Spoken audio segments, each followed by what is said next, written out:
Sigmund Freud was an Austrian neurologist and is widely regarded as the father of modern psychiatry. He believed that much of our adult personality is shaped during early childhood. To understand a person's hidden thoughts, Freud introduced a technique called free association.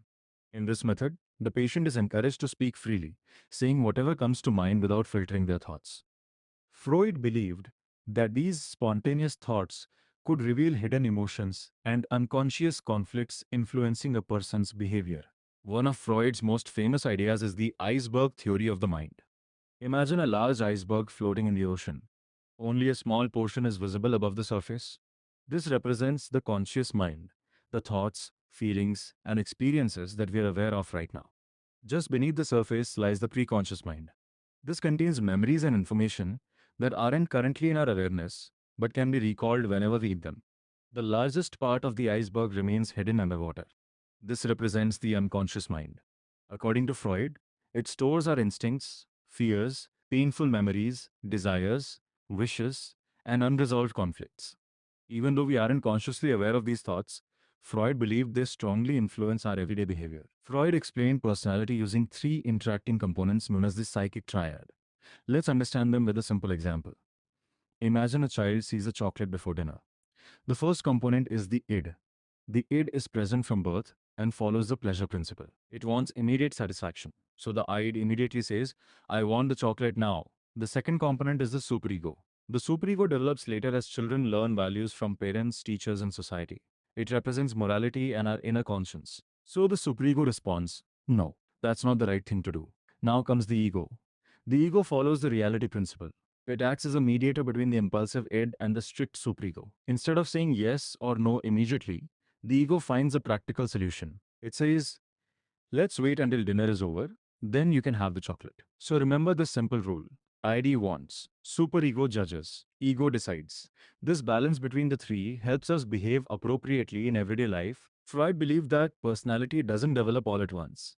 Instead, it develops through a series of psychosexual stages, beginning at birth and continuing into adulthood. At each stage, pleasure is focused on a particular part of the body, known as the erogenous zone. If a child successfully resolves the challenges at each stage, personality develops normally. However, if conflicts remain unresolved, the child may become fixated, and these fixations can influence adult behavior. Let's now explore each stage one by one. The first stage is the oral stage, extending from birth to 1.5 years. During this period, the mouth is the primary source of pleasure. Activities like sucking, swallowing, feeding, and biting provide comfort and satisfaction. Breastfeeding is important not only because it provides nutrition, but also because it gives the infant a sense of security and emotional bonding. According to Freud, both excessive frustration and excessive indulgence during this stage may lead to oral fixation. As adults, these individuals may develop habits such as smoking, nail biting, overeating, excessive chewing, alcohol consumption, or even sarcastic speech. The second stage is the anal stage, occurring between 1.5 and 3 years of age. The most important event during this period is toilet training. Children learn to control bowel movements and begin understanding discipline and self-control. According to Freud, the way parents handle toilet training plays an important role in personality development.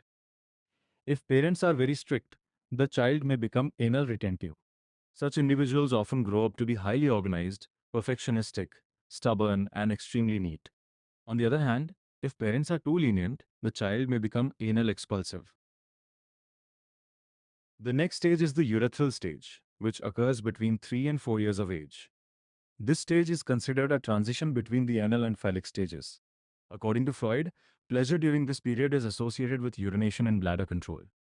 As children learn to control urination, they also begin developing confidence and a sense of independence. Freud believed that successfully passing through this stage helps children become more ambitious, competitive, and self-confident. This stage occurs between 4 and 5 years of age. During this period, children become more aware of their own bodies, especially their genital region. Freud proposed that boys experience what he called the Oedipus complex. According to this concept, a boy unconsciously develops affection for his mother and begins seeing his father as a rival for her attention. There is a similar concept for girls called the Electra complex. According to this theory, girls unconsciously develop affection toward their father and gradually identify with their mother helping shape their personality. The next stage is the latency stage, which extends from 5 years until puberty. During this period, sexual impulses become relatively inactive. Instead of focusing on physical pleasure, children direct their energy toward learning, school activities, sports, hobbies, and friendships. Social skills improve rapidly. Children become interested in teamwork, academics, and developing relationships with friends of the same age. This stage plays an important role in emotional, intellectual, and social development. The final stage is the genital stage, which begins at puberty and continues throughout adult life. As the body matures, sexual interest returns in a mature and socially appropriate form. According to Freud, if all the previous stages have been successfully resolved, the individual develops into a well adjusted adult.